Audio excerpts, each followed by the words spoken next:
Thank you. Thank you, everyone. Welcome.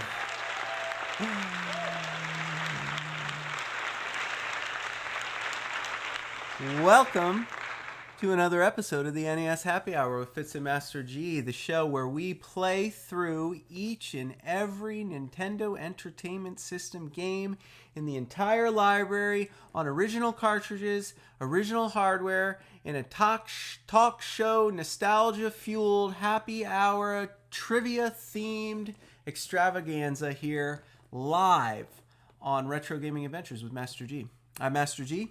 I'm your main host. If you're wondering who Fitz is, if this is your first time joining us, this little guy right here is Fitz. Fitz for Fitzgerald. He's a little Boston Terrier, my loyal co-host. He oftentimes likes to take a nap here on the couch with me after a long, hard day at the office when I just want to sit down and play some Nintendo games for my collection. If you've never seen the show before, the format is this. It's a fun, live show, completely unedited for content, where I will start off by introducing a game from the NES library, oftentimes one I've never played before in my life.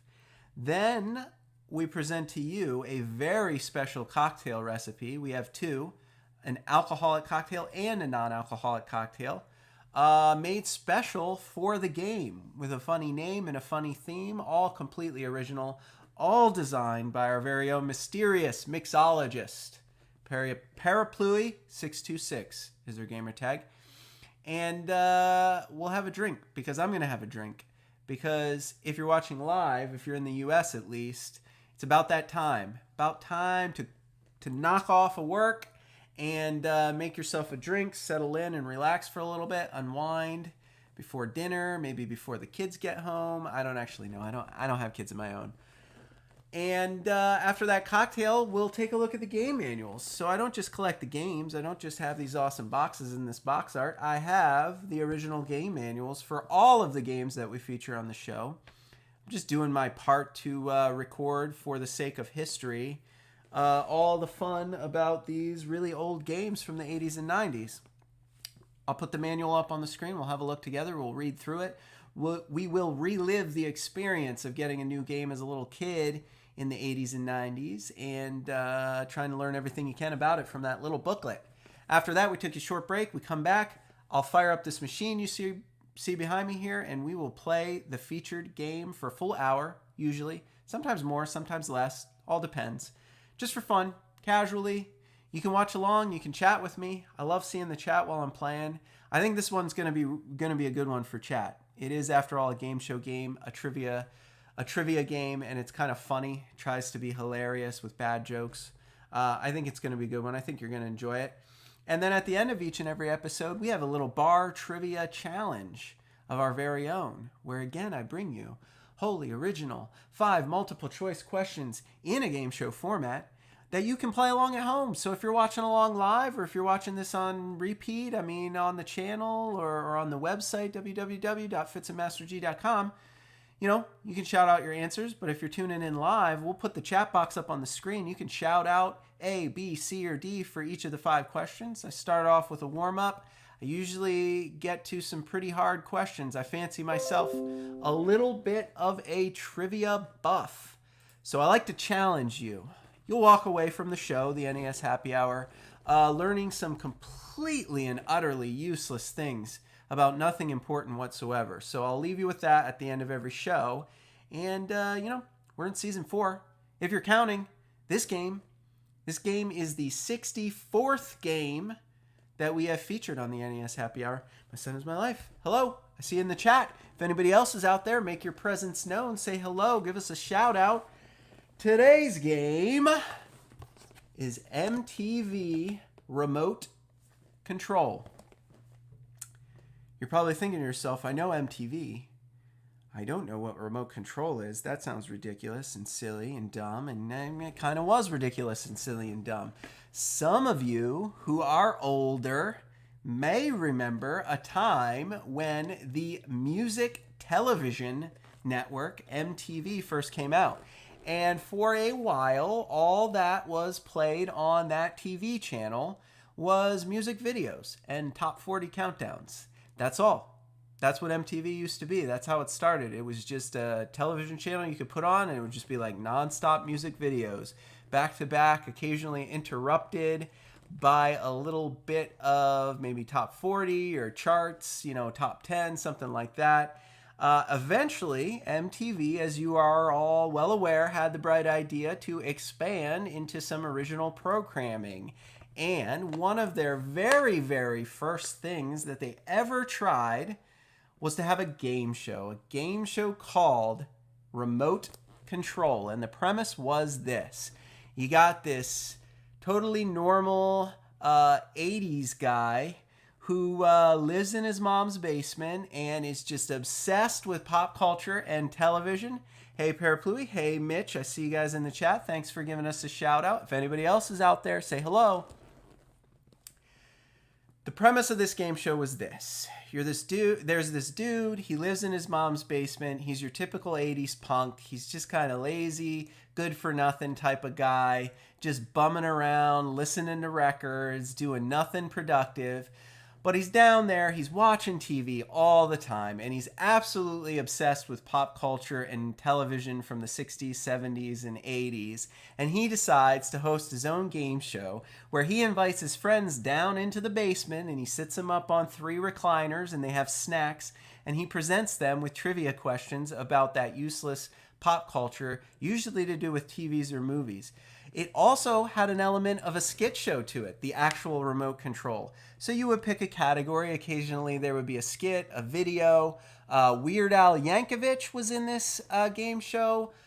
Colin, Quinn, Dennis Leary, the actor, and Adam Sandler. I'm sure you all know Adam Sandler. They all made appearances on Remote Control in its original run.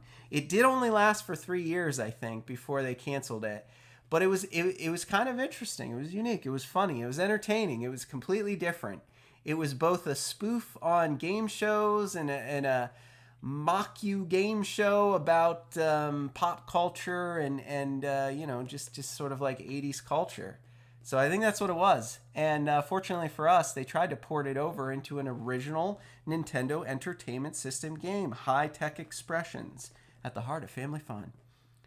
Now you can play the only game show that started in a basement, right on your Nintendo Entertainment System. Just answer the absurd questions about rock and roll and junk trivia and win lots of points.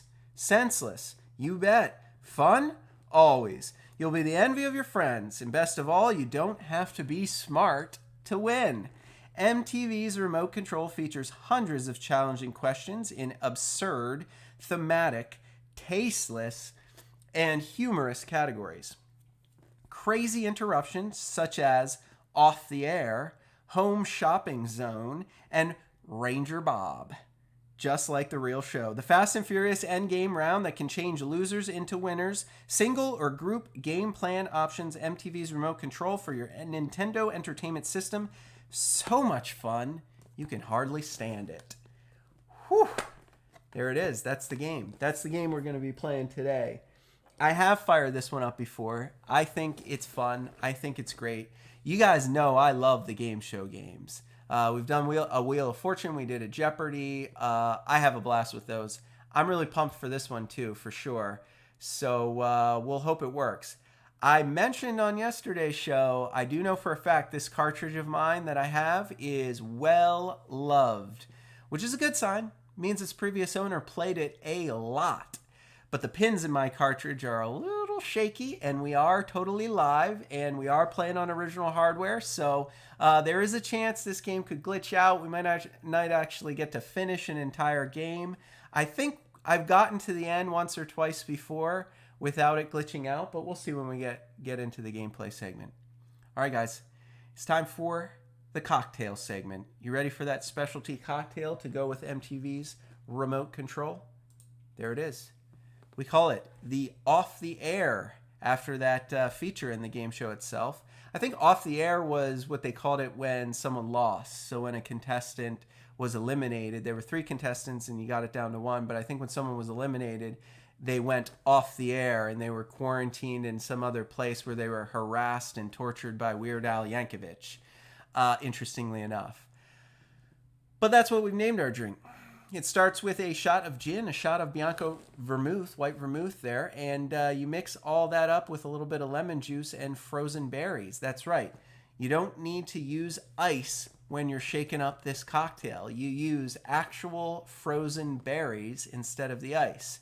You strain that and garnish it with blueberry, and you get a delicious cocktail, slightly like the one you see on your screen. So, let me tell you a little bit of backstory before I show you what the actual drink looks like. I don't actually make up these recipes. Our very own Parapluie626, who's tuned in to the chat right now, writes up these recipes, dreams up the titles of the drinks, and delivers them to me, and I pull together all the graphics. So I will admit, when I read this recipe, I was thinking to myself, okay, I'm mixing it up. It didn't register to me that I wasn't going to be mixing it with ice. So I imagined it would be like a clear liquid, and then you would add the fruit to it. However, I was mistaken. If you actually mix this with frozen berries, it looks nothing like that drink you see on the screen. It, in fact, turns very berry colored with a lot of red and purple and blue. So that's what the finished product will actually look like if you try to mix up this recipe at home, and if you mix everything together with frozen fruit instead of mixing it with ice and then adding frozen fruit at the end. So, cheers. The Off the Air. That is a drink after my own heart right there. Of course, Fitz and Master G do not condone underage drinking of any kind. So if you're not of legal drinking age wherever you may reside, please do not mix yourself up one of these drinks. Instead, though, if you'd like to participate, we do also come up with some pretty sweet non-alcoholic cocktails. This one's more geared towards adult tastes, but it is completely non-alcoholic. If you are sober, or if you are just celebrating Sober October, you can still participate and whip yourself up the G Whiz, our non-alcoholic cocktail for week 1 of season 4. It's named after me. It's another type of flavor profile that I really enjoy. It's very refreshing. You get yourself a martini glass, and you're going to want to pop it in the freezer and get it nice and frozen. The glass itself, frosted, you might say. Pull it out of the freezer, add a little bit of fresh squeezed lemon juice, a little bit of elderflower syrup for taste, and then top it all off with either tonic water or just some plain old seltzer, maybe some lemon seltzer if you have it. Garnish it with a thin lemon slice, and you have a very tasty and refreshing, effervescent, homemade, non-alcoholic cocktail that is Fitz approved. That's right, our little buddy, my little buddy here sleeping in my lap, who we showed you earlier, approves of the non-alcoholic drinks because he can't drink. He can't because he's a dog.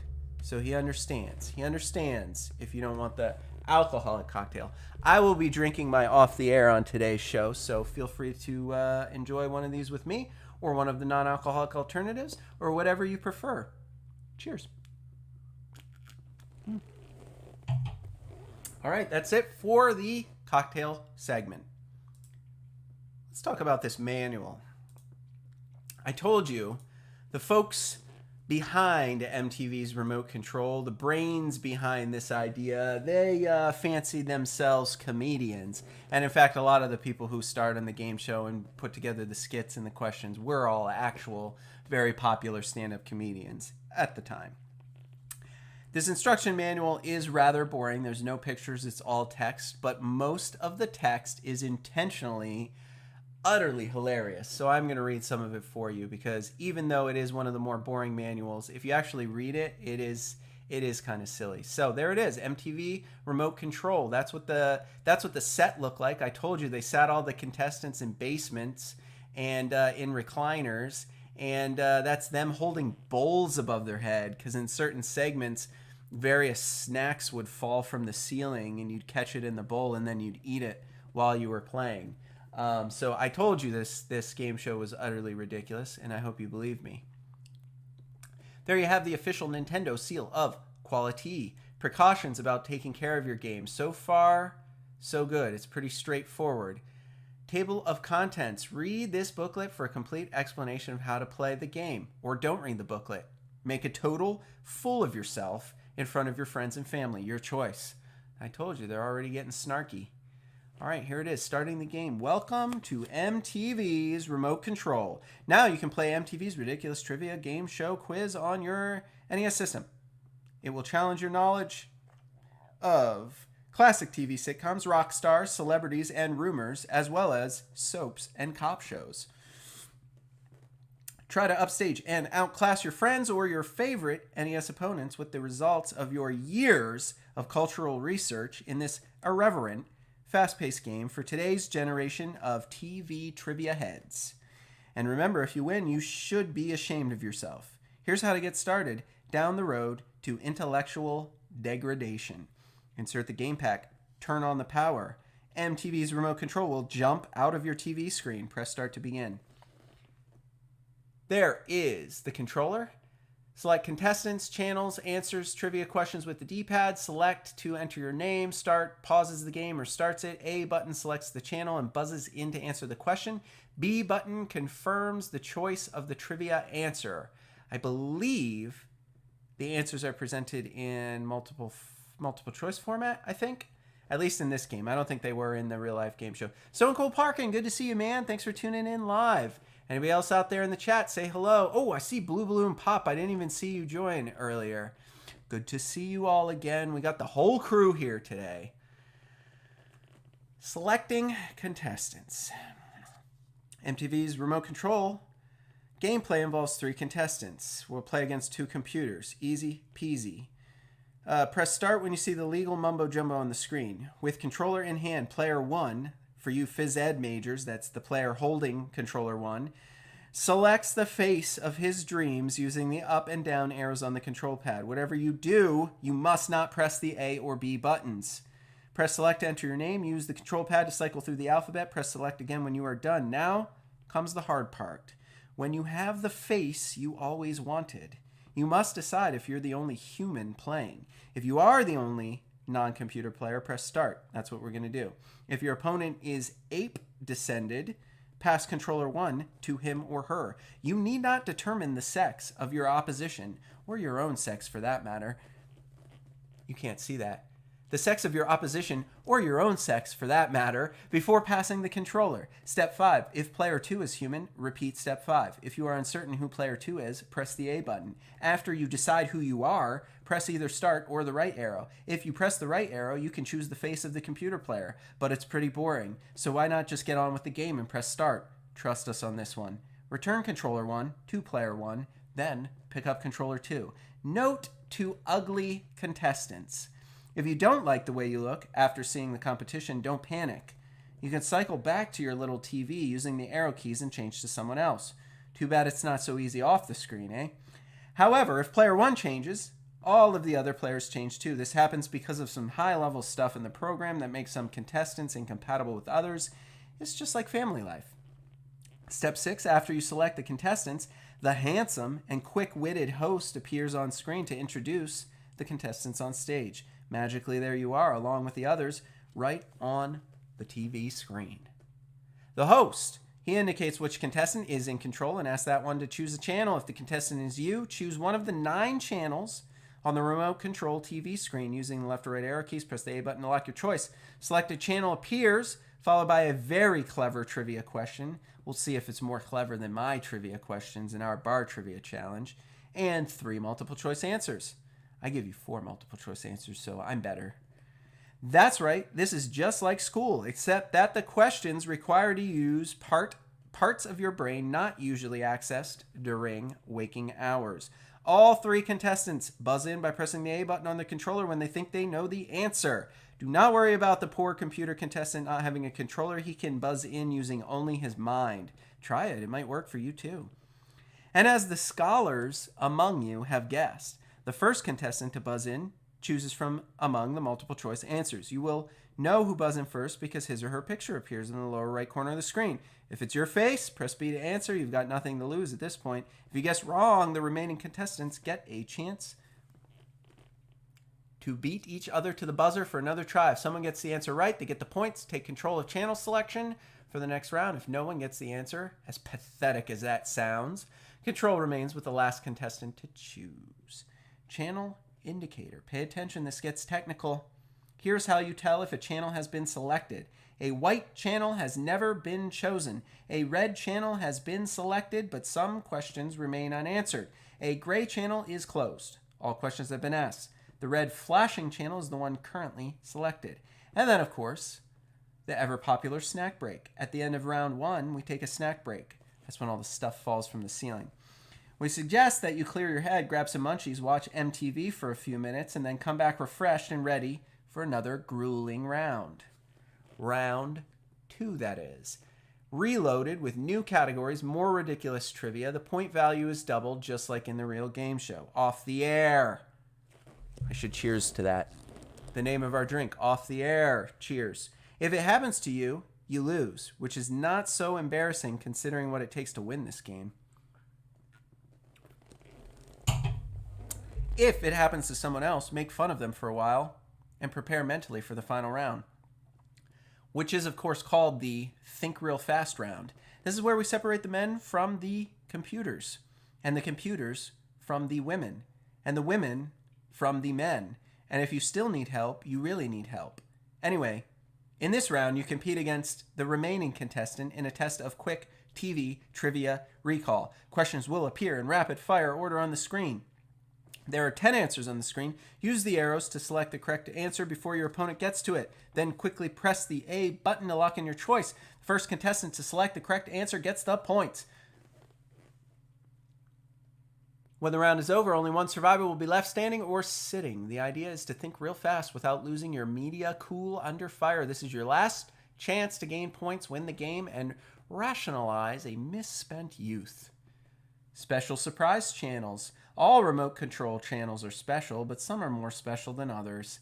You'll know them when you see them. Watch for Beat the Bishop, Ranger Bob, and the ever-popular Home Shopping Zone. We're not giving you any hints. You figure it out. If you don't, you give up 10 big ones. Don't say we didn't warn you, or go ahead and say it. We don't care. Okay, you TV trivia heads, that's how MTV's Remote Control is played. Now it's up to you to show the world that 87,362 hours in front of the tube can count for something. Compliance with FCC regulations, 90-day limited warranty, and awesome, order your MTV Remote Control t-shirt now. Order your t-shirt now, mail this order form with your credit card number. Check or money order to Remote Control t-shirt offer, MTV Basement, Ridgely, Maryland, 21685, or call 1-800-238-4400. Offer good for a limited time only. Then it does say offer expires December 31st, 1990. Well, it looks like the previous owner did not redeem his t-shirt order because this is what you see on the screen. This actual manual I hold in my hand. I still have the order form there. If you're interested, you can also subscribe to MTV To Go, which apparently was a magazine subscription MTV had way back in 1990. You can get free. Oh, you can also join the MTV Record Club. And it's okay. The Record Club looks like it's some sort of mail order CD cassette record service. And all kinds of plugs for MTV and their various industries before they decided to just be a television network. Back then, I think MTV did a lot of things. They had a lot of irons in the fire. A magazine, a music mail order service, a television channel that just showed music videos and occasionally weird game shows with comedians. But that was the 90s. That's it. That's the end of that manual there. There's the back cover. Whew. I hope you enjoyed that. I told you there weren't any pictures in that manual, but I still have to share it anyway. I have to record it for posterity. I read it word for word. Hilarious. At least they think they're hilarious. The hosts, I mean. We'll find out if the game holds up. I think it's going to be fun so long as we can get it to work for an extended period of time. So I'm going to give my cartridge one last wipe. I'm going to slot it in there, and I'm going to try to get it working. But we're going to have to take a short 3-minute break, as we always do. I'm going to play the ad roll. You can mix yourself up one of our drink recipes, grab yourself some snacks, get back here on the couch in about 3 minutes, because when we get back from the break, I'm going to fire it up, and we're going to play MTV's Remote Control. Are you ready? I'm ready. We'll see you in a minute. All right, folks, we're back on the NES Happy Hour with Fitz and Master G. My little co-host Fitz ran away, so it's just going to be me playing the game today. Oh, looks like he came back. Looks like he came back in. You want to say hi? All right, maybe not. Maybe he'll sit on the couch next to me. All right, guys, I fired this game up once. I know it works. I put it in there. I turned it off. I'm ready to push that power button again. Let's hope it works, just like I tested. Say a prayer. Oh, of course not. It's always the case. I'm going to have to wipe it down again.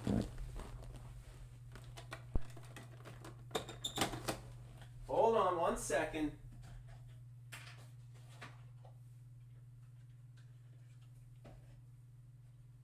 I knew this one was going to put up a fight. I knew it. Here we go. Oh, for real? Oh, for real?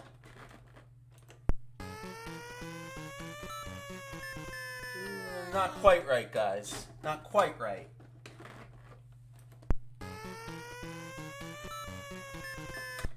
Still a little glitchy.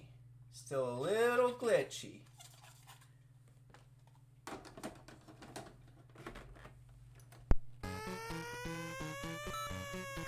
Maybe I can fix it.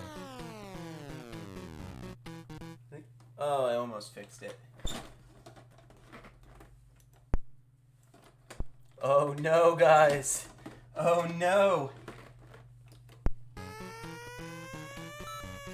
Maybe it'll fix itself. Do you think it could fix itself? It's only slightly glitchy. Okay, maybe it's too glitchy. Because if I can't read the questions, I don't think I have a chance. I fixed it. I fixed it just by screwing with the cartridge. Alright, nobody breathe. Nobody breathe. I like that music, though.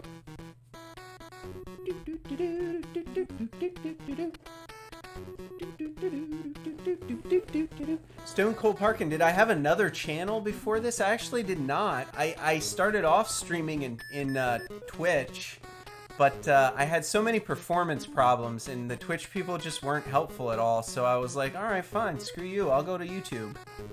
And I haven't had any trouble with YouTube, so YouTube's been great. Fitz, you're in the way, buddy. Are you gonna step on me? So we have to pick who we're gonna be.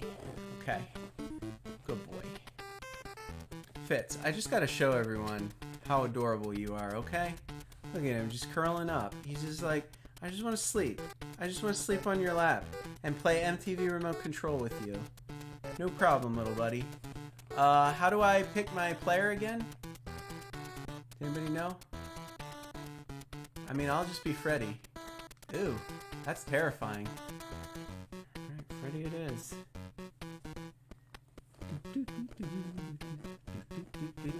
I look silly.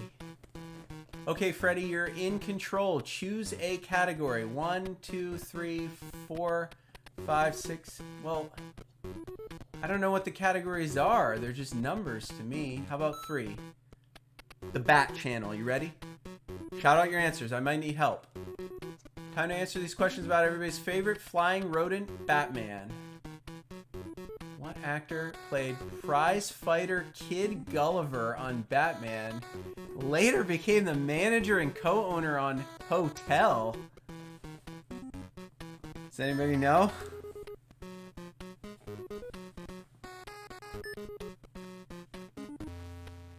Pablo guessed number 2. Should I guess? I have no idea. Look, everybody's so bummed out. It's all questions about old television shows. We're in trouble. We are in trouble. Alright, Freddy, I'm still in control. Let's go number 7. Gilligan's Island? How old is that? Who directed the Castaways stage performance of Cleopatra? I'll guess. Probably the Millionaire. I ran out of time, apparently. Oh, I was going to guess The Millionaire, too. This is going to be hard, guys. Unless you guys know your old-timey movie trivia. Hogan's Heroes. Are you kidding me? Are you kidding me? On Hogan's Heroes, what country was Newkirk from? Seems like Australia. Seems like an Australian name. I have no idea. It's not Australia. Why would you also guess Australia? That was weird. After I guessed Australia, he guessed Australia.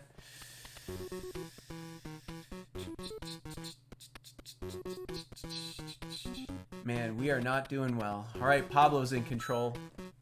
Going back to the Gilligan's Island cat. Oh, God. Gilligan always caddied for the professor? It's not the professor. Why not? I pushed a button and it didn't do anything. What? How do I do the thing again? Hold on. I have to look at my manual real quick. Dude, everybody just guesses the professor and gets it wrong.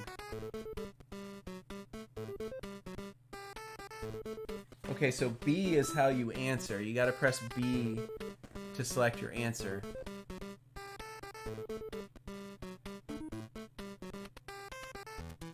If you watched every episode, it's 49. It's gotta be 49. Nailed it. Because they're 30 minutes. It's a math question. It's really a math question. They're trying to be funny. Whoa, that's one dandy cerebellum you've got there. Oh my goodness. Freddy. Oh, I'm Freddy. I'm in control. Oh, good. There's no more Gilligan questions. Soap operas from 1989. Hold back the tears. Answer a question about the daytime melodrama being described. The actress who portrays ravishing Melissa on General Hospital is the daughter of which famous monkey? Oh man, this is not good. We are not the right age for this game. I need some old people. I need some old people to help me. Who was alive in the 60s? If you were alive in the 60s, you probably know all of these answers. Well, we're not gonna do soaps. We're not gonna do soaps. Black and white TV, even older? The golden age, black and white television. Oh man, this is gonna be a short episode. Follow the nutty misadventures of Wilbur and Carol Post? I think that was Mr. Ed. I actually think I know this one. I actually do know this one. Mr. Ed, the talking horse. I told you, I have a lot of useless knowledge in here. What's category 5? PhD TV. Advanced questions for those skewing a doctorate in television trivia. Yeah, like this isn't hard enough. We know Ricky Ricardo worked at the Tropicana, but what address in New York City did Lucy and Ricky live on I Love Lucy? Are you kidding me? Are you kidding me? I want all of you to remember this game next time you think my bar trivia questions are too hard. Because I could be giving you stuff like this. Anybody who's wasted half their life watching The Odd Couple knows that the number 96133 is the serial number on which of Felix's possessions.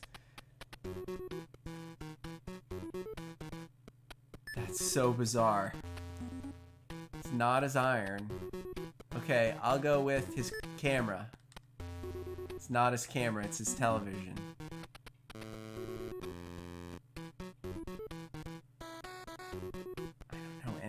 Guys, I'm not gonna know many.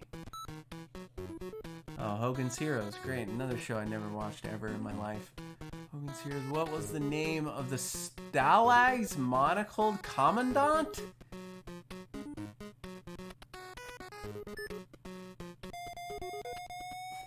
I would have guessed Colonel Clink just because it sounds familiar, but I don't actually know.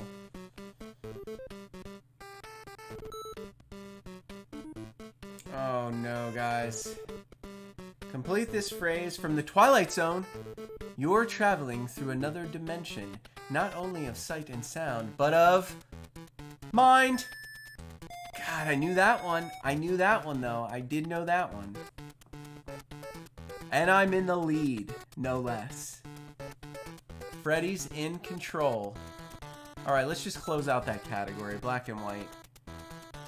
Because I got 2 from this category so far. Patty and Kathy were identical twins who laughed alike, talked alike. At times they even walked alike.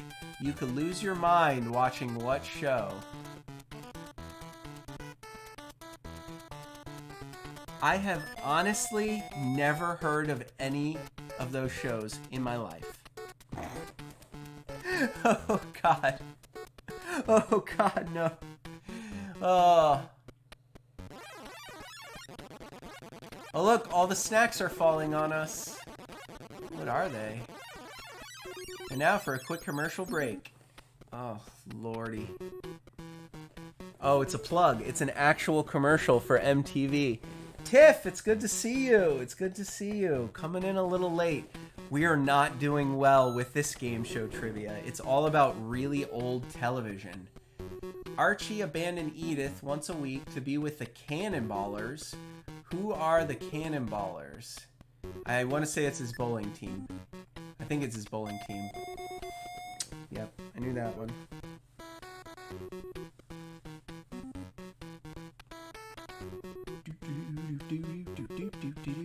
Man, that loop, it's just an endless loop of that jingle. All in the Family. What's the name of Archie's place before he bought it from Kelsey? Kelsey's Joint? Kelsey's Bar? The Kit Kat Club? Oh, I was hoping he'd guess wrong and I could just steal it. Yeah, this one's gonna be a lot harder for us than Double Dare was back in season 2. More All in the Family. Okay, for 13 seasons, All in the Family had viewers spellbound. Speaking of spellbound, spell Meathead's last name. What? What? Oh, I'm getting smoked here. Alright, Pablo, what do we got? Home Shopping Zone! You're now entering another dimension, one in which you'll be losing 10 points, but picking up this valuable prize. This guy with pink hair and pink glasses. It's true. These are the famous Wally Amos shoe insoles, the actual ones, worn by the world-renowned cookie tycoon during his days in the Air Force. Slip them in your own shoes, walk a mile, then go ahead and dream of making a delicious fortune yourself. Is that a question?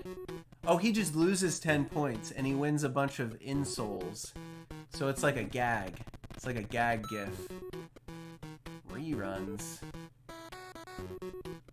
Laverne and Shirley. Name the actress who played Shirley. Uh-oh.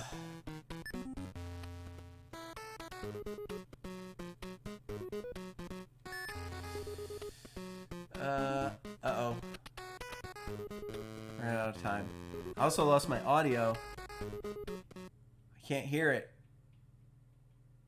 Oh, it's back. It's back. My audio, my earpiece.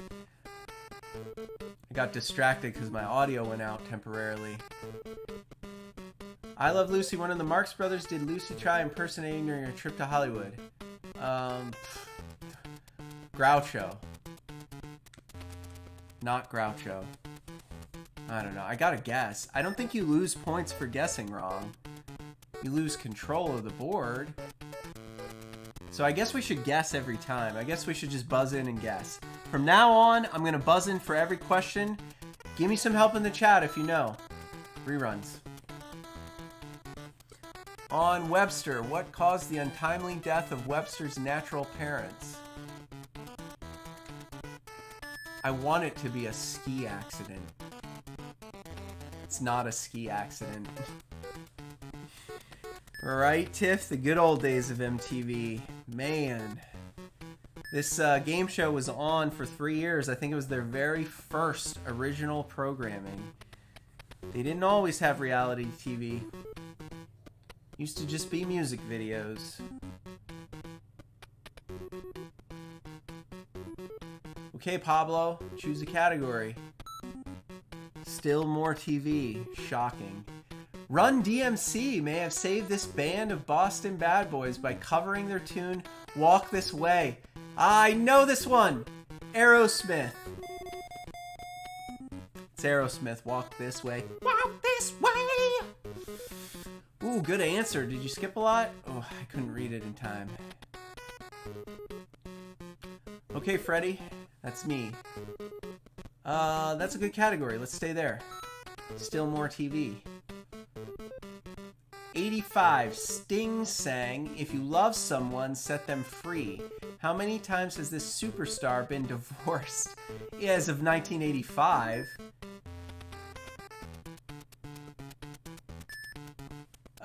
Once?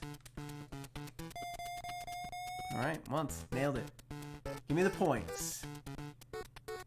Dude, Sally, or whatever her name was, she's not doing so well. At least we're coming in second for sure.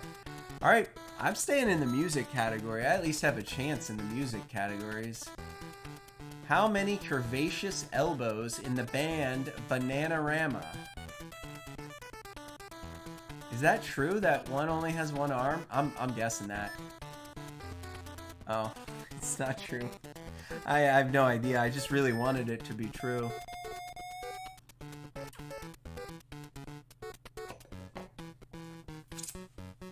This guy's weird. Did you hear what he said? Weird. He's a weirdo. I think the original host was Colin Quinn, if you want to look up that comedian. Cabbage balls would Beaver always refuse to eat? Well, it's got to be Brussels sprouts. Because they look like little balls of cabbage. See, I might not know all the answers, but I can make some pretty educated guesses here. And frankly, we're still in it. Let's go to category number 1. Beauties and assassins. Some things just naturally go together. Milk and cookies, fish and chips, and of course, beauties and assassins. Please be a Bond question. Sexy singer from the band Blondie and the country that bad boy Joe Stalin came from.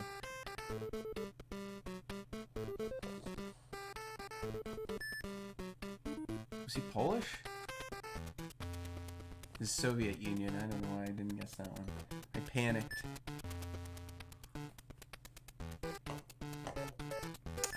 And I pushed the wrong button. Ooh, we got lots of points for that one. Howie. Okay, here we go. Beauties and Assassins. Let's get this one. She starred in Top Gun and Witness, and he's the hockey masked killer of Friday the 13th. Name them. Is Kelly McGillis in Top Gun? I think so. Yeah, Kelly McGillis was Top Gun. And Jason, of course, from Friday the 13th. You might be able to hire me as a writer. I fancy myself a little bit of a writer, producer, director, if you haven't guessed by now. I don't know if I want to go work for MTV, though. I don't think so. I'm going to pass on that. I'm too old. That's the problem. I'm too old to work on MTV. It's getting late in the game. Frankly, Howie, you're not exactly blowing us away with your... Man, it's so fast. I couldn't even read him making fun of the player number 2. Whoa! She's getting electrocuted. Oh, dang. All right, she's off the air. Cheers. Off the air.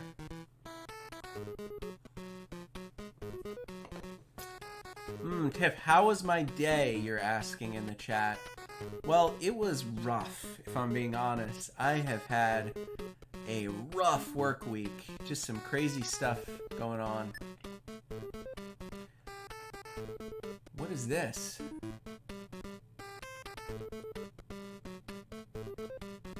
What am I trying to do here?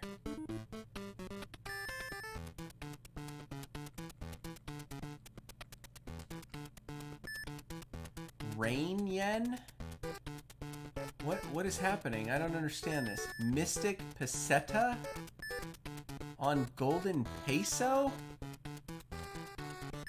Beverly. Oh, they changed one of the words, and you have to. Oh, I was so close. I just didn't know what I was doing in that round. Mitch, I put up a good effort, right? We put up a decent effort. Me and Fitz. My little buddy Fitzgerald here. Can you guys see him? Yeah, you can see him. He's just trying to get his nap on. I'm getting my butt whooped because all these questions are about TV shows from the 70s. And I was not alive in the 70s. But I'm going to give it another go because that was quick. It's a simple game. We're going to see if we can win this one. I know, isn't Fitz the best? Oh, Mitch, I will need your help this time. I actually didn't do too bad. Like, I was only a couple points behind the computer player. Like, I got almost as many questions as he did. Alright. Start off at the top. Odd Couple. How well do you know Odd Couple, the show? On what night of the week did the Odd Couple guys regularly play poker? No penalty for guessing wrong, so we gotta guess. I'm gonna go Wednesday. It's not Wednesday. You always gotta buzz in. We learned that. There's no minus points if you guess wrong, so there's no reason not to make a guess. Is it Thursday? You knew that? Oh man, you did know that. Okay. Oh no, it was a guess. Okay, I guess a lot. Whew. I was like, oh man, I better just give Mitch the controller. Oh, more Odd Couple questions. What was the biggest thing on Murray the cop's face? His hat? It's not his hat. Ooh. His nose. It was his nose. So he had a large nose, you say. I can't picture him in my mind. I have no idea what Murray the cop looked like. Okay, Billy. Billy's in control. More Odd Couple. You can't get enough of this category. Speed, Roy, Vinny, and Oscar loved getting together with their aunties and playing what game? Oh, we know it's poker from before. We know it's poker because we had question number 1 was that. Nice. So it must be 5 points for the first question in the category, 10, then 15, then it's closed. All right, what's category 2? Prime time. In what city does the series 227 supposedly take place? Any guesses? Any guesses? Boston. Not Boston. You do only have like 5 seconds to guess. It is DC. I think my chat lag is probably longer than 5 seconds. So even if you know the answer, I'm probably not going to see it in the chat until it's too late. You were right though, Mitch. In what primetime series will you find a California vineyard called the Gilberti Winery?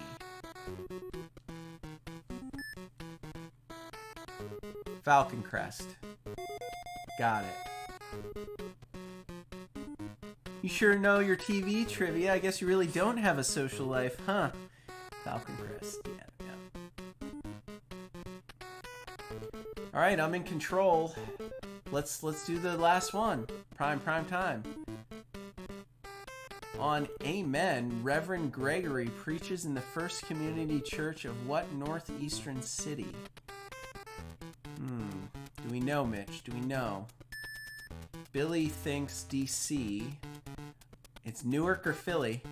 Newark or Philly? Newark. Oh, not Newark.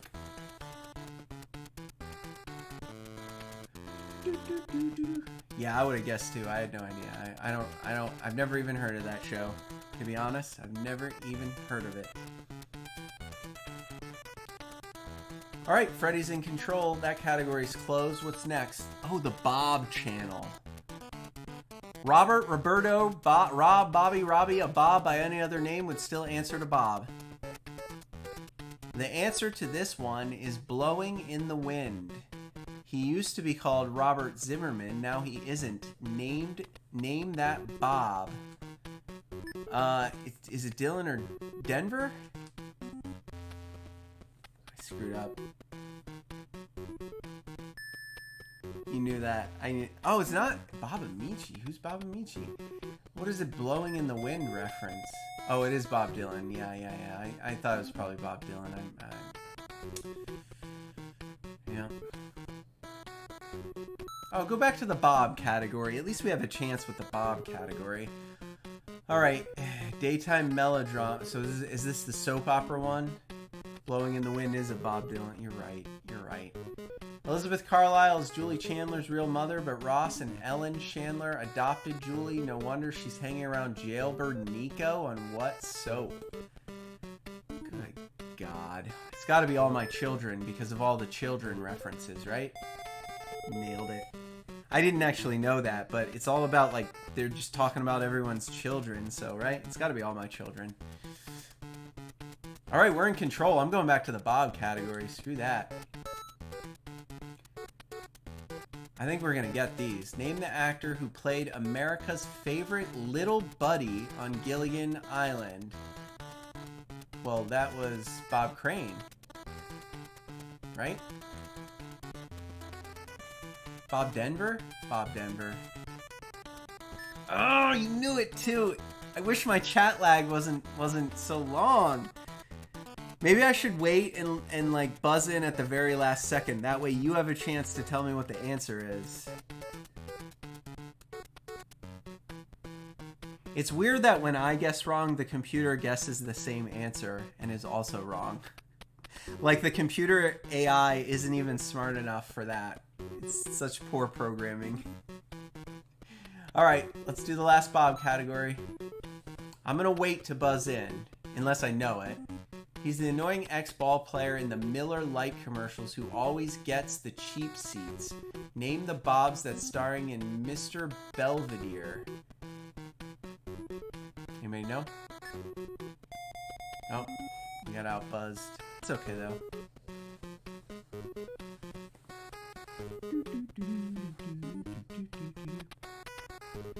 Hey, to be fair, we're still in the lead. I mean, we didn't have a good round, but we're still winning.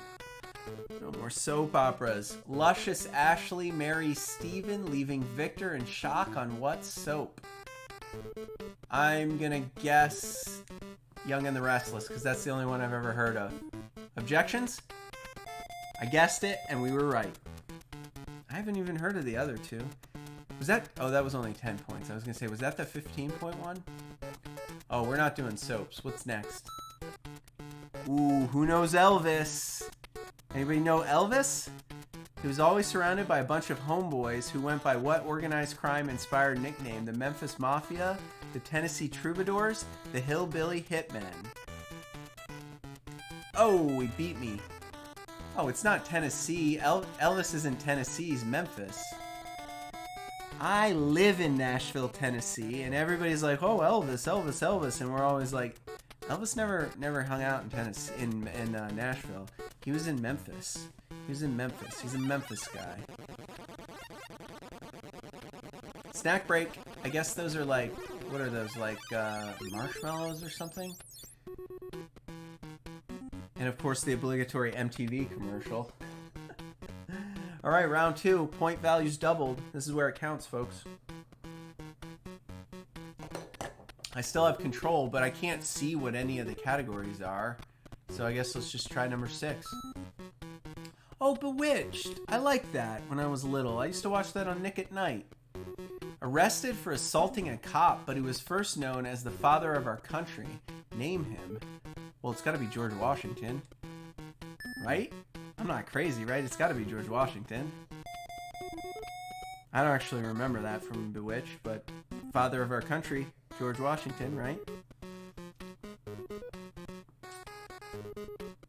The U.S. country, that is. I forget. I forget a lot of our fans are from Canada or the UK. Let's do another Bewitched question.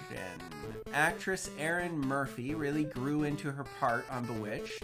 What character did she play? Who was the kid? Oh no, Tabitha was the mom, wasn't she? Was there a kid on Bewitched? I was fixating on the grew into her part. I thought maybe there was a little kid that grew up on the show. Which character had a wife named Louise? Not Charles Manson.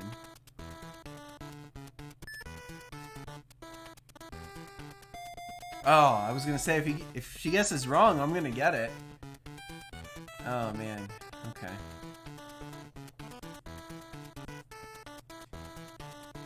Yeah, we need to get away from the Bewitched category. I don't know why I thought I could answer. Ooh, black and white TV. I did really good with this category the first time. I don't know how. I think when I was little, I watched a lot of like Nick at Night, so I absorbed like really old TV. Blind as a bat. In fact, he was a bat. What was the name of the bat? Was it Igor?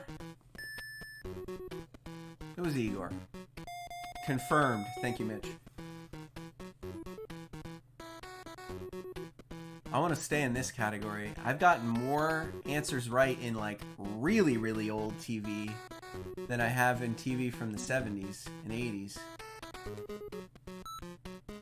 Let's do this category again. I like this one. On the Addams Family, we're going to play that game at the end of season 4. Gomez Addams' day job. Gomez was an accountant. He wasn't a mortician, was he? No, he was a mortician. Why did I overthink that? He's always obsessed with money. That's why I was like, maybe he's an accountant. He's a mortician.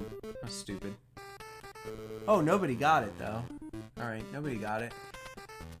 Alright, for 15 points, let's stay in that category. We're still in the lead.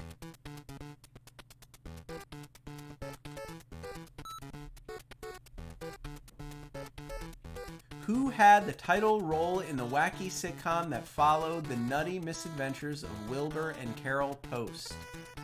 This question is a repeat from first game. I wonder how deep their pool is, because I had that question last time and knew it was Mr. Ed, Talking Horse. I wonder if they don't actually have that many questions programmed into this game. It's weird, though, that after just 2 runs, we got repeats, right? Whatever happened to Old Actors Never Die? They just find more demeaning roles to play. Oh, that's sad. What child actor grew up and played in a rock band called Beaver and the Trappers years after starring in Leave It to Beaver? Who was the Leave It to Beaver guy? You know? Oh, he beat me to it. Oh, I was just about to buzz in.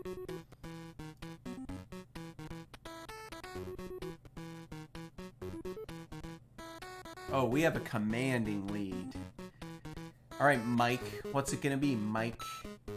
Bald guys? What? These are people who are shining examples in their fields, and the light catches their heads just right. Answer these questions about celebrity chromosomes. On Laverne and Shirley, semi-bald Phil Foster played loudmouth pizza maker, as well as Laverne's dad. I don't know. I never watched the show. It's probably not Frank Sinatra, though. Oh, you're going to guess Frank Sinatra? Good guess, Billy. Which one? 1 or 2?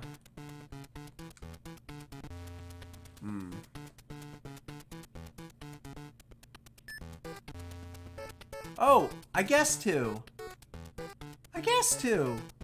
Maybe I didn't get my answer in time. Ah, well, whatever. Nobody gets the points. We're still in the lead. Whatever happened to? Now a successful producer of TV movies, Anson Williams played that weasel Potsy on what hit TV series? Happy Days. I know a little bit about TV. Old TV. Points. Oh, look at that lead. I think we might win this one, guys. I think we might win this one. Let's see what category 7 is. The Bon Jovi channel! Oh, we asked a Washington think tank to name the most important figure of the 20th century, and they were unanimous. John Bon Jovi. If Hunkerific John Bon Jovi wanted to date the largest mammal on Earth, what animal would he call? No, Carter. It's a blue whale, guys. It's a blue whale. I'm glad that this question did not have anything to do with... people forget that whales are actually mammals, not fish. And there are some really big whales. All right, Freddie, let's do that one again. The John Bon Jovi channel. What small mammal, immortalized by Kipling, could save heartthrob John Bon Jovi's super bod from a cobra? I know what this one is too. It's a mongoose. God. I don't know how I know these guys. I told you my head is just filled with nothing but useless information. All right, let's stay in this category. I'm loving this category. You loving it, Fitzy? If singing sensation John Bon Jovi was reincarnated as a cuddly koala bear, what island continent would be his new home? That would be Australia, folks. Australia. We're killing it in game 2. We are killing it. You related to Einstein or something? Maybe. Maybe he's a distant relative. I don't know. I can't be sure. I haven't done 23andMe or taken any family tree stuff. Oh, we get to go. Let's see what category number 2 is. Still more reruns. Yeah, I know. Like, literally nothing at all to do with Bon Jovi. That's hilarious. I kind of think I love this game show, to be honest. I'm going to YouTube all the old episodes and watch them.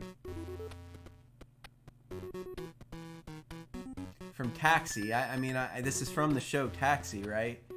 I remember watching Taxi as a really little kid, periodically, but I don't remember enough to know. I'm going to go category 1. The Wrestling Channel. I was never a big wrestling fan, though. Is it a sport? Is it a sham? Who really cares? When you combine a couple of guys named Axe and Smash, you get one of the WWF's nastiest tag teams. What's their name? One of you knows this. I don't. It's not Destruction. It's 2 or 3. Which one is it? Which one is it? 2 or 3? Yes! I saw it. I saw your answer, Mitch, just in time. Because I was definitely just going to guess, too, if I didn't get a guess. Oh, you were just guessing, too. Well, your first guess was correct. Okay, Freddy, what do we got? Let's see what these other categories are. What's 8? Still more TV. It's Huey Lewis and the Who's the news. Come on, come on. Give me a hard one.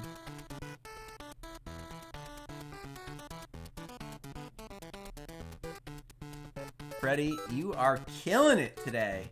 Still more TV, or MTV. What British pop weirdo is on the rise with a record called Globe of Frogs? Does anybody know? I don't know. I mean, this was probably really relevant in 1989 or 1990. I guess we have to guess. Robin or Sinead? Sinead O'Connor. Oh, it was Robin Hitchcock. Who was, I don't even know Robin Hitchcock. I don't know who that is. I can't even picture her. Why would you guess one of the 2 already guessed wrong answers? Really bad computer intelligence. Oh yeah, she was Irish. We should have known that. That's a good call. She was. I knew that too. Alright, what's category 9? Let's see them all. Reruns. On Webster, what caused the untimely... Oh. We had this question in the first game, and I wanted it to be ski accident, but it's not. It's not. I'm just screwing around, because we're so far ahead. We're so far ahead. Webster. I can't even remember Webster, the show. Like, I can't even picture it. Like, nothing. No characters, nothing. I can't picture any of it. We'll let Billy have control of the board for a minute. Uh-oh, off the air. Mike, you're getting cut. Ooh, Mike, buddy. You're gonna get electrocuted. I wonder if they, like, shock them in the real game show. Like, what's with the electrocution thing? Good riddance. Okay, it's time for our lightning round. Let's think real fast. Okay. I'll give you the zany catchphrase. You name the TV show that made it famous. What's the catchphrase? What's the catchphrase? I don't know. I know some of these. Come on down is Price is Right. Is Price is Right. I Pity the Fool is the A-Team. Yes. The plane is... Bookham Danos Y50. Dynamite was Good Times? Isn't that special? I don't know. I know you are, but what am I? What? Pee-wee's Playhouse? Was that Pee-wee's Playhouse? I know you are, but what am I? Oh, we nailed it that time. Holy cow, we got a lot of those right. It's so fast.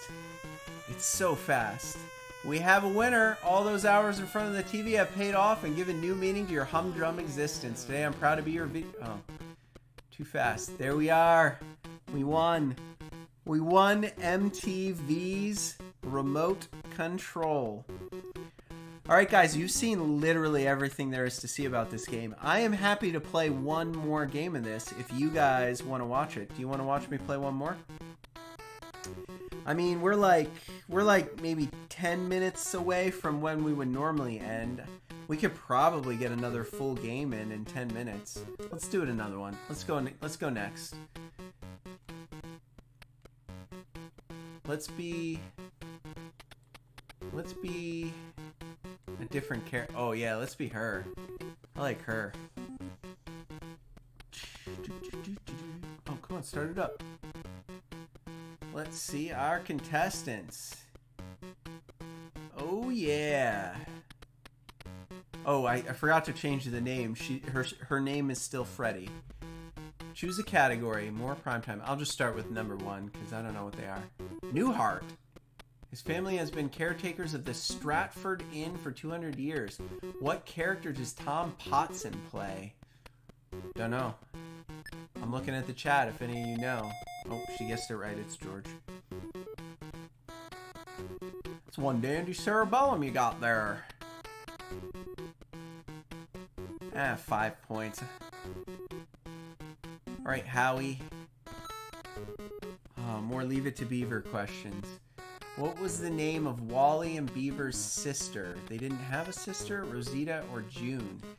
They didn't have a sister. I was gonna say, I don't remember a girl in Leave It to Beaver.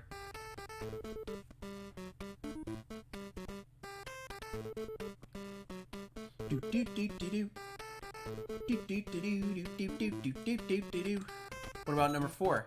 Kiddie TV. What, like kids shows? Where you can find wooden puppets, wooden jokes, and wooden people all at the same time. Why on Kiddie TV? Oh, that's kind of unfair. Reading Rainbow, Mr. Rogers. Dinosaurs playing tennis in a mouse hole and a cow wearing pearls in the afternoon. Oh, it's definitely Pee-wee, right? It's Pee-wee. It's Pee-wee. It's not the Turtles, and it's probably not Scooby-Doo. Let's stay in that category. Because, like, I remember some of those kids' shows. Who delivers the mail to Pee-wee's Playhouse? No one, Reba, Thing. I don't remember. It's 2 or 3. Do you know? I'm guessing 2. Good job, good job. Are you related to Einstein or something? Maybe. I'm gonna stay in the kids category. We got one more question for 15 points. Kiddie TV, you ready? Oh no, it's Baby Fozzie and Baby Kermit and Baby Gonzo and Baby Piggy. Name this. Oh, come on, that's so good. Muppet Babies. We're going to play the Muppet Adventure Chaos at the Carnival later this season. Yes!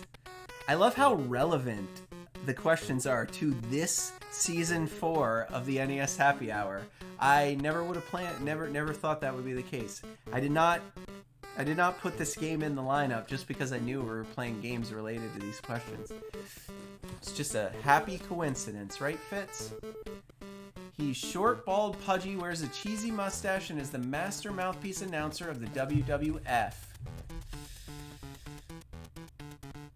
It's not Vince. It's not the Iron Sheik. It's one, right? It's one. Mean Gene Okerlund. I just had to talk it out, just to confirm. Just had to talk it out. That's all. I think Fitz wants to get out of here. Oh, here you go, buddy. Hold on. See what Mom's up to. All right, Freddy, you're in control. Let's try number 6. Prime time. Everybody knows that Dorothy, Blanche, Rose, and Sophia are the Golden Girls. Which one of them is the shortest? It's I know the actress's name, but I don't know the character. Is it Sophia or Blanche? Blanche. Oh, Blanche was the old one, I think. Sophia was the one played by I can picture her. What's her name? She's in so many other things even today, isn't she? Betty what? I don't remember her name. Whatever. Next category. Cartoons. I'm so good at cartoons. I love cartoons. Characters tell jokes, fall off cliffs, talk funny, and generally behave as silly as we wish we all could. Name the obnoxious yellow creature who lived in a cage and harassed poor Sylvester. That would be Tweety Bird. Woodstock is the yellow bird from Snoopy. I think fans of this show know our cartoons. I'm going to stay in this category. There's no way we get any of these wrong. What stuttering barnyard animal avoided becoming bacon and made a career saying, "That's all, folks"? That would be Porky Pig, my friends. You know it. You all know it was Porky Pig. I love how the cartoon questions are all like Looney Tunes. Kind of feels like there were other cartoons on in the 80s, right? I mean, I watched plenty of Looney Tunes. Alright, question number 3 in the cartoon category. Charlie Brown is one of the most famous dogs around. Who's the little yellow bird? It's Woodstock! I don't even need the answers. I know it's Woodstock. Not a very deep pool of trivia. So, Mitch, if you're considering getting this game for your collection, I don't know, it has maybe like 3 or 4 games worth of replayability before you might have seen all the questions already. It's like Anticipation. We played the NES game Anticipation in Season 1, and in an hour, we literally saw every single question in the game. Who is Laverne's nemesis? Anybody know? 1, 2, 3. Oh, it said Charlie Brown was a dog? I didn't even catch that. I was thinking about other things.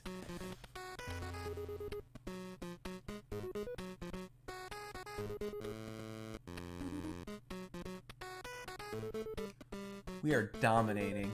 We are dominating. Freddy's in control, eh? I shouldn't have picked the 7. That's the soaps category. Ready for more soap operas? We've seen so many of these questions, I'll bet they'll start repeating. She-Vixen Erica finally got the baby she yearns for, cornering a hunky state senator who found this she-temptress irresistible. Name Erica's newest husband. Oh my god, this is ridiculous. This is ridiculous. Mitch, I tell everyone, you wouldn't think it, but the game show games make for absolutely the best episodes of this show. Everybody's like, oh, there's so many game show games on the NES, they're kind of boring, like, those don't matter, I just want to watch, like, Double Dragon or Mario, but I keep telling people, you gotta tune in for the game show episodes. because all these game show games are a blast to do live on the happy hour. All right, point values doubled. Here we go. What do we got? Ooh, Mary Tyler Moore. I mean, I know little Mary Tyler Moore. Mr. Grant was in the process of divorcing Mrs. Grant. What was Mrs. Grant's first name? Was it Edie? Oh, I didn't get it. I thought it was Edie, but I didn't buzz in fast enough. I was gonna guess Edie.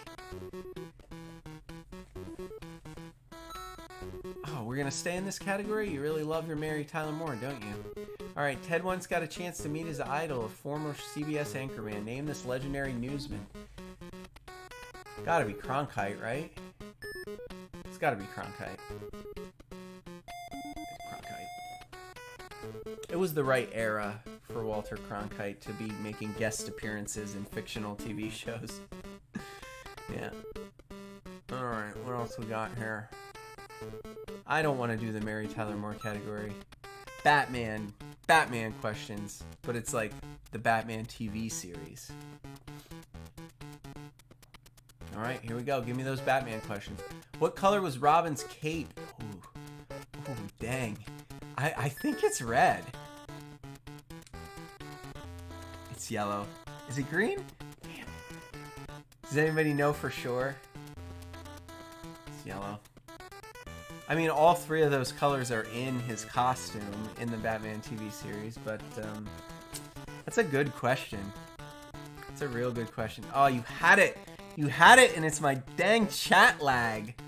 I didn't see your answer before we ran out of time. You knew it. My son is my life, you knew it. Let's stay in the Batman category. What actor played prizefighter Kid Gulliver on Batman and later became... This is one we had in the first round. It was... I don't remember, though, which one it was. It wasn't Ferrantino. Stack. Was it James Brolin? Maybe it was Ferrantino, I don't know. James Brolin.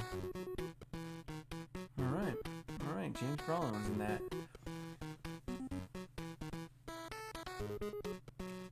Good thing we don't lose points for wrong answers. Kind of makes this game a little too easy, maybe. Which Batman character was actually Batgirl's father? Was Gordon, Alfred, or the Joker Batgirl's father? Was Gordon or the Joker Batgirl's father? Who knows it? 2? Gordon. Good job, Mitch. Good job, Mitch. And my son is in my life. You were both on point. God, we're so far ahead. We're out of Batman questions in that category. More MTV music questions.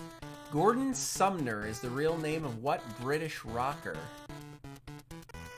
I should know this. It's not Elton John, is it? No, it's Sting. Okay, I was gonna say. Oh, come on, you're not gonna let me guess? I didn't know if Elvis Costello had a different name, so I was gonna wait and see, but then I ran out of time and I didn't buzz in fast enough. Let's stay in the category. More MTV. What do we got? Music question. Bono.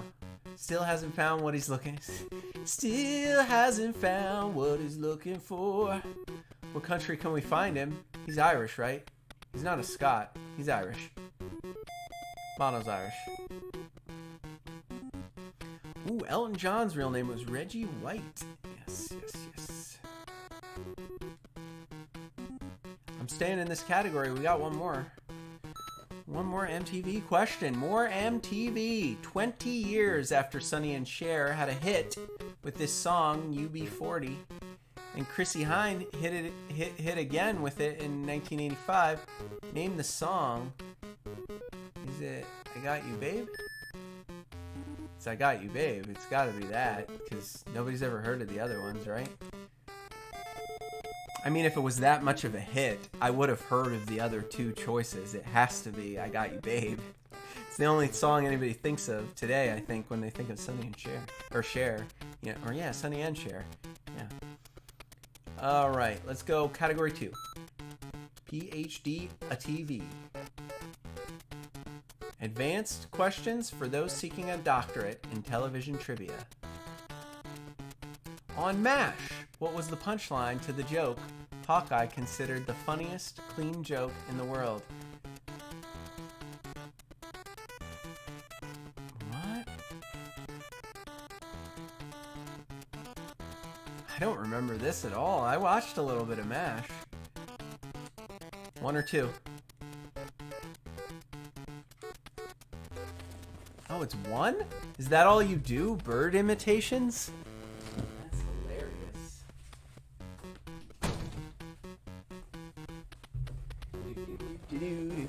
Yeah, I don't remember any of that from MASH, but whatever. Prime time. She's spunky, funky, funny looking, and she's got an accent. Where does that crumpet Tracy Ullman come from? Tracy Ullman is Canadian, no? Oh, I didn't buzz in time. No, not Canadian. Is it Britain or Australia? Britain. Great Britain. Ooh, I picked up 7 subscribers? Oh man, some of those alerts should be showing up here. I must have something setting wrong. I hope we get to 1,000 subscribers before Christmas. I really do, guys, man. I've been trying. I've been doing everything in my power to get there. That's only one of the 2 criterias for YouTube partnership. The other one is 4,000 public watch hours, not from advertising. Crazy, right? But I mean, once we have 1,000 subscribers, we will hopefully have like 10 or 12, 15, 20 people watching every day.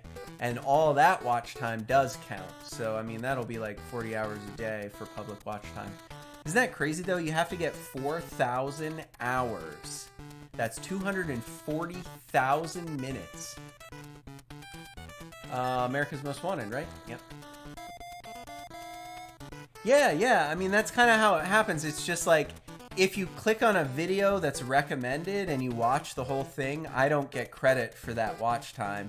But if you then subscribe and click on a different video, I will get credit for that watch time. I only say that because, like, you see some of my videos might hop to like 600 views. Well, I mean, I have an advertising like campaign with Google Ads, so I mean, a lot of those are people who just click and watch for 10 seconds and then leave. So even though it looks like, oh, you got like 1,000 views, that probably equals a lot of watch time. 950 of those people only watch the show for like 15 seconds. So it doesn't really add up. Yeah, first goal is 1,000 subscribers. Then the second goal is 4,000 hours watched, which we're at like 500 so far. So, I mean, we're making progress. Yeah, I tell my family members, just put my channel on your TV and then mute it and just let it run all night. Like, play the playlist all night long on your TV if you have a YouTube app, and then I'll get credit for like 10 hours every night. I tell my parents, hey, do that. They're in their 60s. I don't know. They might be watching. Are you guys watching? If you are, say hello in the chat.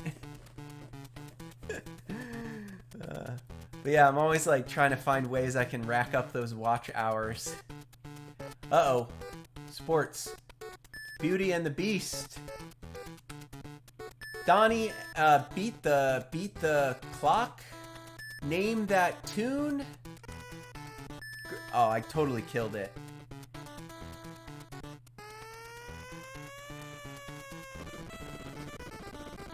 It is a little hard to find. I hadn't thought of that. I just saw your comment. I mean, we already won this game. But I just saw that comment in the chat, Mish. It's a little hard to find your channel if you type in Master G. But if you type in NES Happy Hour, it's just me and maybe like 2 other people who have videos. And I have a lot more videos with NES Happy Hour tag than they do. I think the problem with like Master G is... I'll let you all in on a little secret. Can I pause this so the music stops? It's distracting me.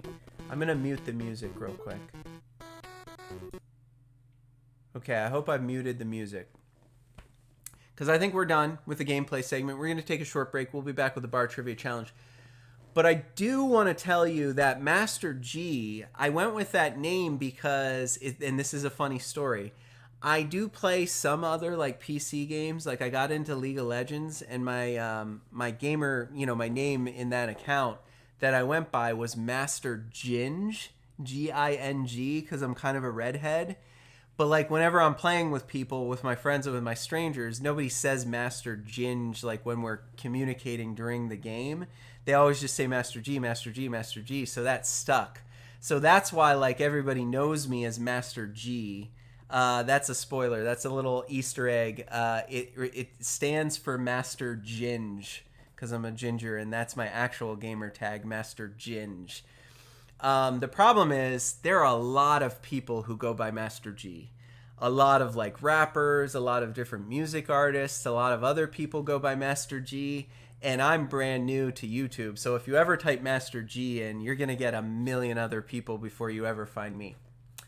So that's that. Mull that over. I do need to take a short break. I'm going to refresh my drink, use the restroom, I think. I'm going to be back here in 3 minutes, and I'm going to get all set up for our bar trivia challenge. You're not going to want to miss it. It's pretty solid. It's not the strongest bar trivia challenge of the week, but I don't like to disappoint my audience, so I think I've come up with some pretty good ones. They are all kind of having to do with MTV or the show or something about the show. They're all funny and entertaining, even if they are kind of hard to get the answers to, since this is a really obscure game show. So you're not going to want to miss it. Meet me back here in 3 minutes. I'll see you then. All right, folks, welcome back. The NES Happy Hour with Fitz and Master G. I see our chat box is working.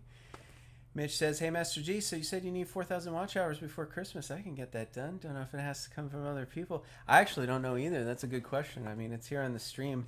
I know that sometimes watch hours don't count. I know that, like, I can't watch, and I can't, it like, looks at your IP to make sure, like, I'm not watching my own stuff from a different account.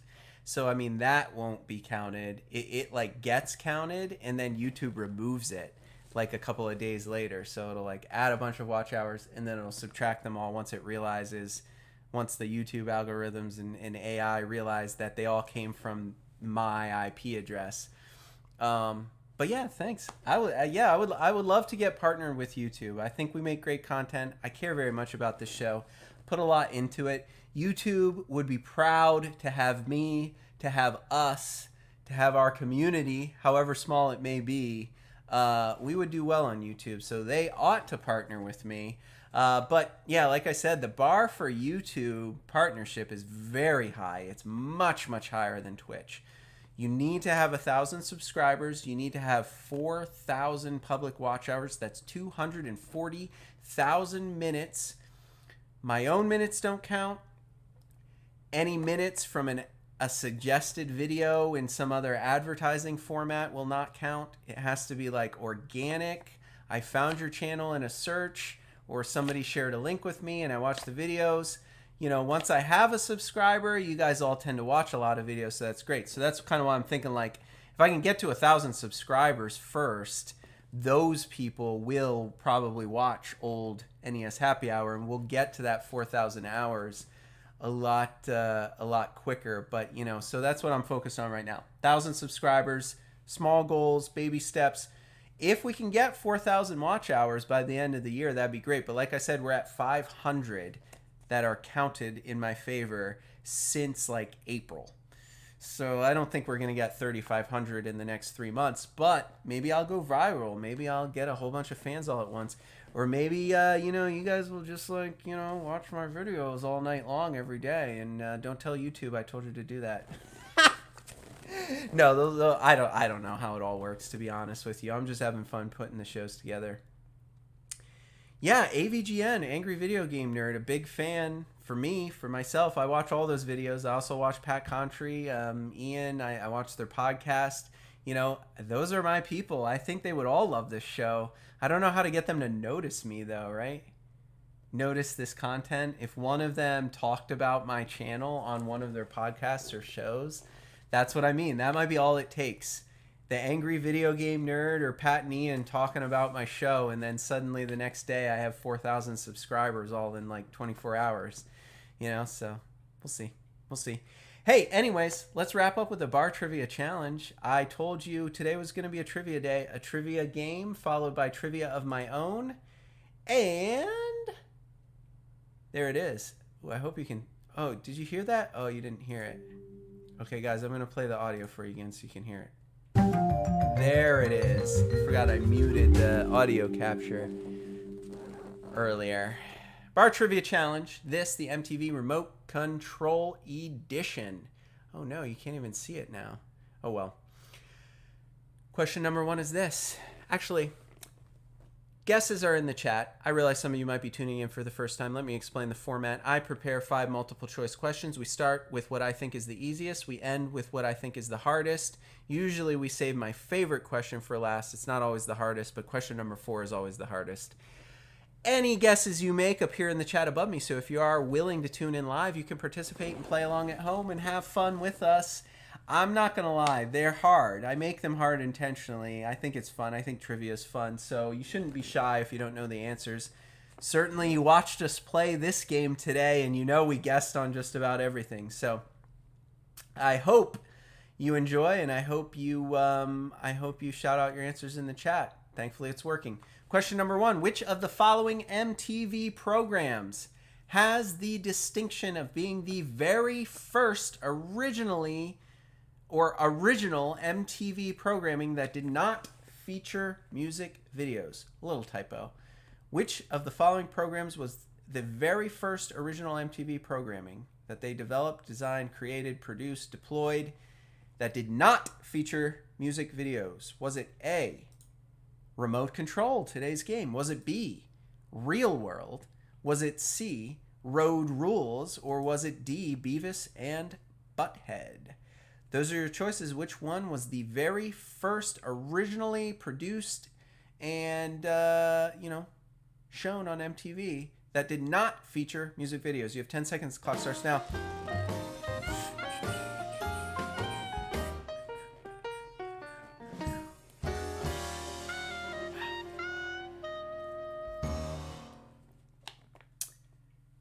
Yep. Sun is My Life on it with A. Mitch also going with A. And that's all very good logic because you are correct. This was the show that held the distinction of being the very first original MTV programming that did not feature music videos. I think it came out in 88, perhaps even earlier, but it was their first attempt to branch out. People love this channel, MTV, and all we do is just play music videos on loop all day long. Maybe now that we have this gigantic fan base, we can make our own shows. What should we start with? They started with a game show. That game show was Remote Control. It was hilarious, it was fun, it was comedic, and it was a basic trivia game show. Dun da da da. All right, question number 2. They get harder. Are you ready? You're both 1 for 1. I don't think anybody's playing live. If you want me to wait for you to weigh in with an answer, announce yourself in the chat now and let me know. If I see your name, I will wait and give you a chance to shout out your answer. Okay, question number 2 is this. International versions of Remote Control aired in all of the following countries except one. Which one of these countries did not have a version of Remote Control? Was it A, Australia? Was it B, the UK? Was it C, Greece? Or was it D, Japan? That's a thinker. I probably didn't give you enough clues. I usually try to work some clues into the episode so that when we come to the trivia, you can guess. I'll give you 10 seconds to think about it. They start now. Oh, see, Mitch already got a guess of C. That's a very good guess. Very, very good guess. What else we got?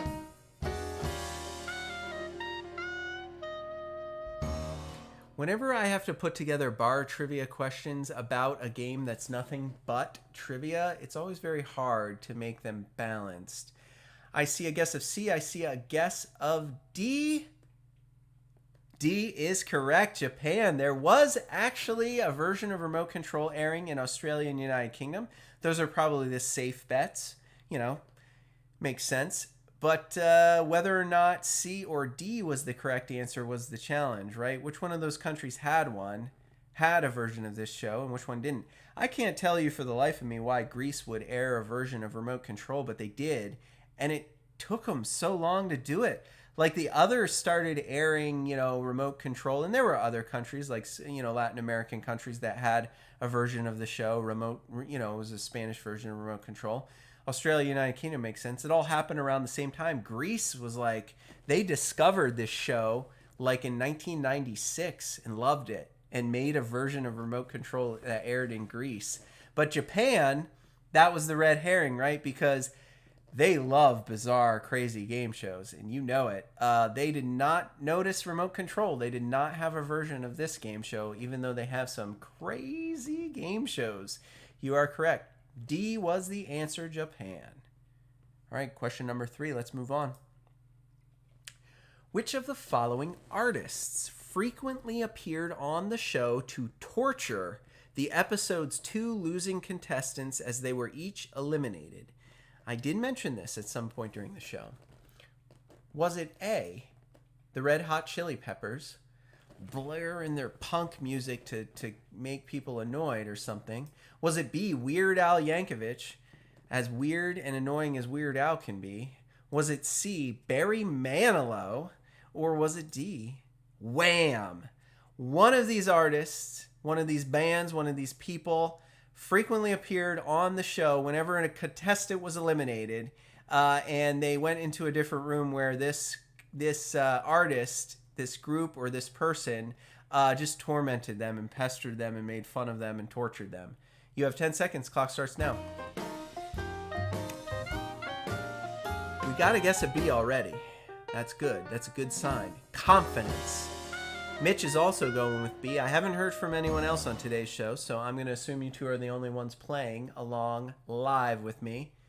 The answer is yes, B, Weird Al Yankovic. He probably would play some weird music or just like be his weird and wild and wonderful self and basically just torture and antagonize the losing contestants as they left the room and went into a different room in the basement set, and he would be in there just screwing with them. Funny stuff, right? All right, 3 up, 3 down. We're doing well today. Here's a good one. The real channel/category from the actual show, Rolling Stoned, was the name of the category from the actual show, not from the game we play, but from the show itself. It featured which famous actor who portrayed a strung-out Keith Richards from the Rolling Stones? That was the category, Rolling Stoned.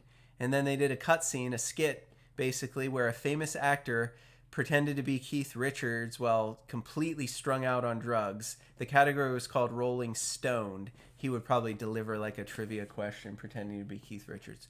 Which of the following famous actors portrayed Keith Richards in that category, Rolling Stoned? Was it A, Adam Sandler? Was it B, Norm Macdonald? Was it C, Dennis Leary? Or was it D, Jon Stewart? All 4 of these folks were around back then, relevant, maybe even more so than they are today. I don't know, Adam Sandler's having a comeback. I'll let you think about it. I pegged this one as the hardest one. I saved it for question number 4. You have 10 seconds to get your guesses in the chat. They start now.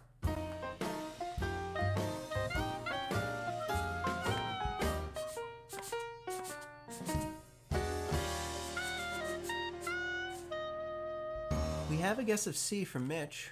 I said, "Is my life. Would you like to weigh in with a guess of your own?" I'll give you a chance. Since you are both playing, you're going with A, Adam Sandler. The answer is C, Dennis Leary. I think the only way you could have inferred this, having no idea based on the show, is that of these 4 people, he looks the most like Keith Richards. Isn't that true? Isn't that true?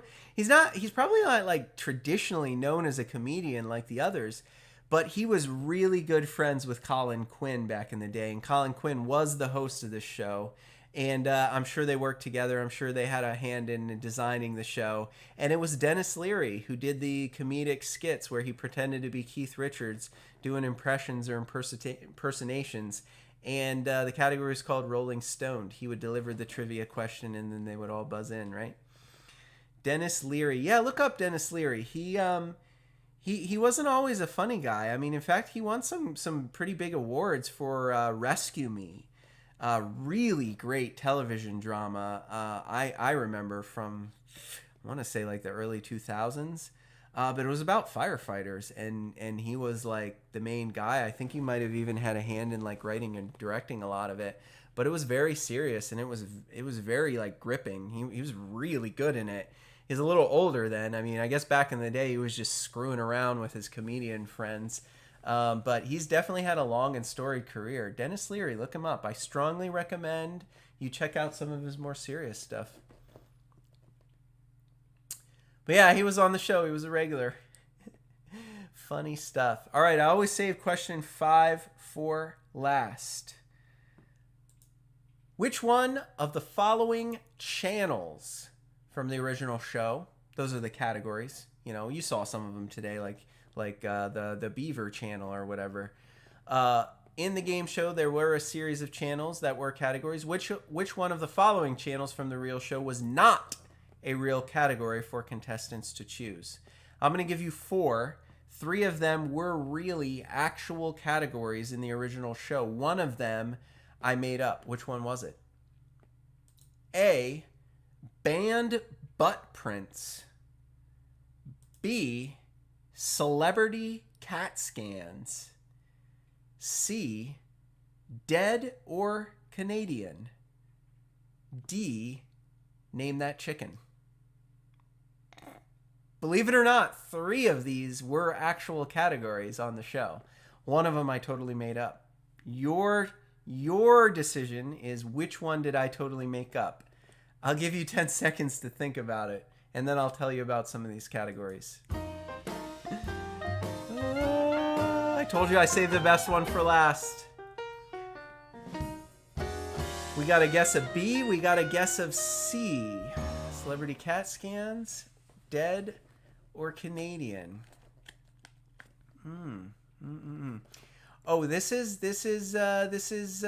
maybe Mitch, I'll give you a chance to revise your answer. This is from the original show, which the categories were not the same as the game, NES. They did change categories for the game, like you would think, because, you know, it's being marketed to kids and whatnot.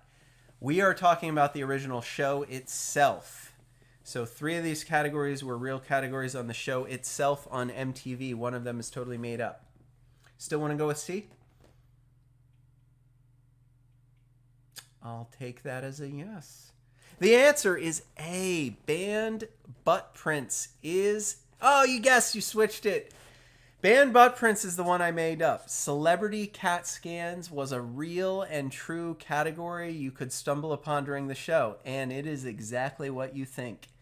They would quite literally show a CAT scan, like the X-ray or like the brain imaging, from an actual celebrity, and the question would be, which celebrity's brain is this?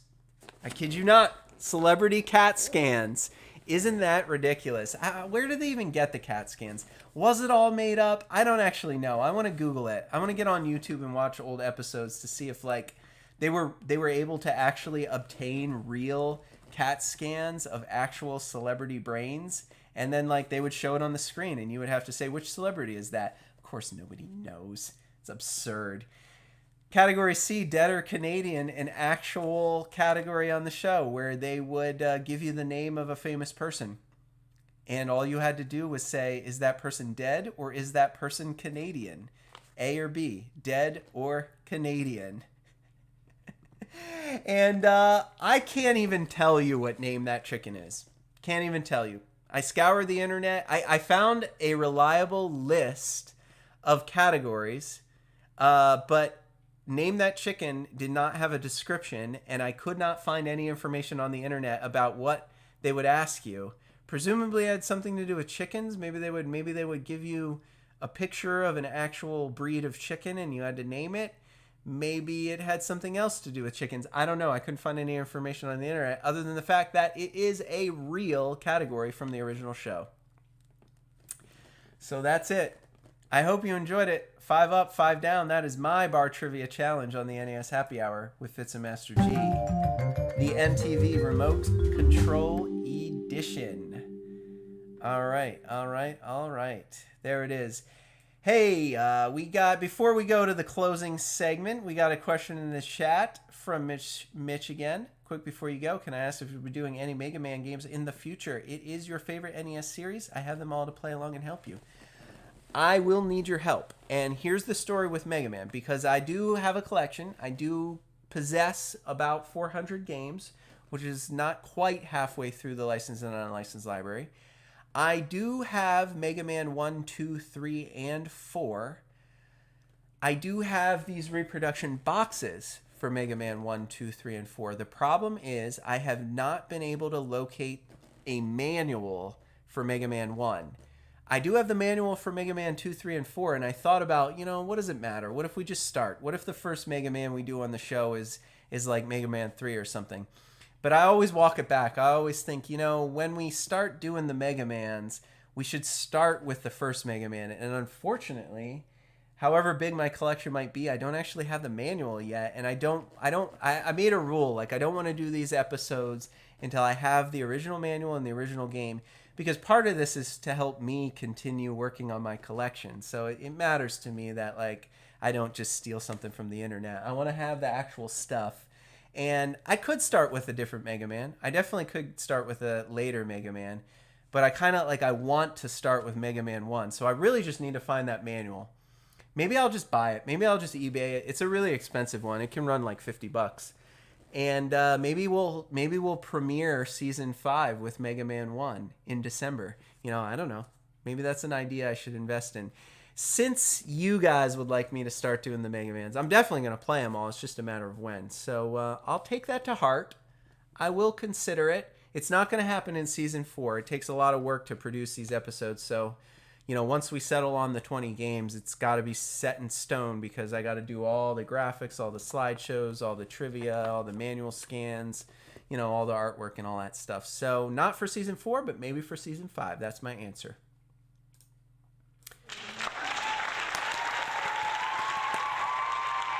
Is the applause happening? The applause is happening. I can't hear it in my earpiece went out again, and I can't hear what you hear. It's silent in this room. I'm glad you enjoyed the episode. Give yourselves a round of applause, please. Thank you all for tuning in for another episode of the NES Happy Hour. I'm glad we got to chat. I'm glad you guys were so engaged. I told you once, I said it once, I'll say it again. The game show games, when we do these games on the NES Happy Hour, they are not to be missed. They don't get the most views, obviously. Everybody looking in their search results is never going to click on this game if they're presented with 10 videos to watch. But they really should, because these episodes of the NES Happy Hour are quite fun to do. Always encourage tons of live audience engagement. And they're just wildly entertaining. So thankfully, we have quite a few more game show games in the library that we will get to. Many more Jeopardies, many more Wheel of Fortunes, many more obscure ones like Hollywood Scares, Concentration. I forget how many other ones there are, but there are plenty of them to do. So look out for more. That's all I have to say about that. If you haven't done so already, like we said, click that subscribe button. We're trying to get 1,000 subscribers by the end of the year. So if you're watching this video not live, and you made it all the way to the end, you probably enjoyed it. So you should probably click that subscribe button now. And it's totally free.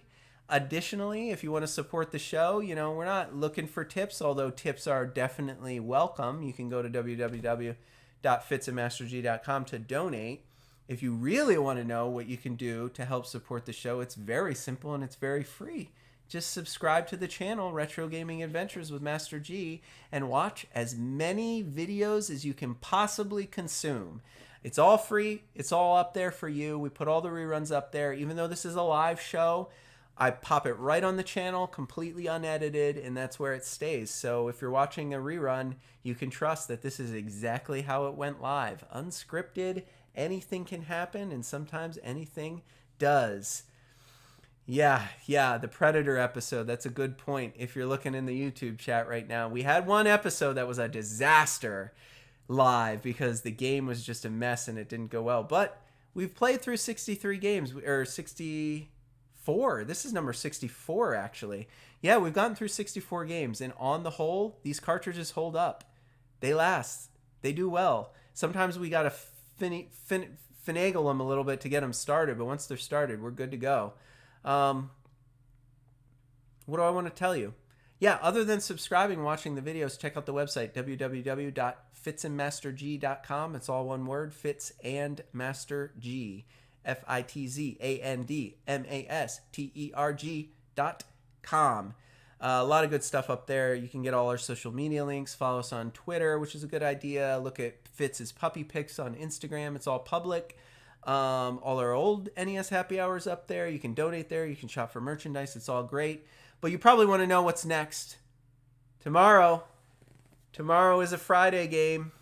We always save the bad games or the weird games or the possibly disastrous games for Fridays. And tomorrow I'm going to take you on a journey. I'm going to make you feel things tomorrow. You're not going to want to miss the episode. We are going to play an NES game called Where's Waldo? A game that is so bad and so ill-conceived.